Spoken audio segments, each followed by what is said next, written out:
નમસ્કાર દર્શક મિત્રો, હું છું રૂપલ લુણેચિયા. સંપૂર્ણ ન્યૂઝમાં આપનું સ્વાગત છે. બનાસ ડેરી અને GCMMFના સંયુક્ત ઉપક્રમે દિયોદર તાલુકાના સણાદર પ્લાન્ટ ખાતે દૂધ દિન અને મહિલા જાગૃતિ કાર્યક્રમનું ભવ્ય આયોજન કરવામાં આવ્યું હતું. કાર્યક્રમ રાજ્યના નાયબ મુખ્યમંત્રી હર્ષ સંઘવી તથા બનાસ ડેરીના ચેરમેન અને વિધાનસભા અધ્યક્ષ શંકરભાઈ ચૌધરીની ઉપસ્થિતિમાં યોજાયો હતો. આ પ્રસંગે શ્રેષ્ઠ દૂધ ઉત્પાદક મહિલાઓને પશુપાલન ક્ષેત્રે પોતાના અનુભવો શેર કર્યા હતા. તેમજ પશુપાલકો અને મહિલાઓનું સન્માન કરી ઇનામ વિતરણ કરવામાં આવ્યું હતું. કાર્યક્રમ દરમિયાન શંકરભાઈ ચૌધરી બનાસ ડેરીની વિકાસ યાત્રા પર પ્રકાશ પાડતા જણાવ્યું હતું કે 1969માં ગલબાકાકાના માર્ગદર્શન હેઠળ શરૂ થયેલી ડેરી આજે વિશ્વ પ્રસિદ્ધ બની છે.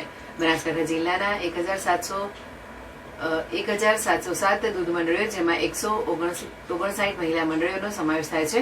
તેમના સહયોગથી ડેરી આજે આશરે ₹24,000 કરોડનું ટર્નઓવર ધરાવતી અગ્રણી સંસ્થા બની છે. તેમણે ડેરીના વિવિધ વિભાગો અને IVF પ્લાન્ટ વિશે માહિતી આપતા જણાવ્યું હતું કે કેન્દ્ર અને રાજ્ય સરકાર તરફથી વિવિધ યોજનાઓ હેઠળ સબસિડી મળી રહી છે, જે બદલ વડાપ્રધાન નરેન્દ્ર મોદીને આભાર વ્યક્ત કર્યો હતો. નાયબ મુખ્યમંત્રી હર્ષ સંઘવીએ પોતાના સંબોધનમાં જણાવ્યું હતું કે બનાસકાંઠાની મહિલાઓએ દૂધ ક્રાંતિ દ્વારા સમગ્ર રાજ્યનું ગૌરવ વધાર્યું છે.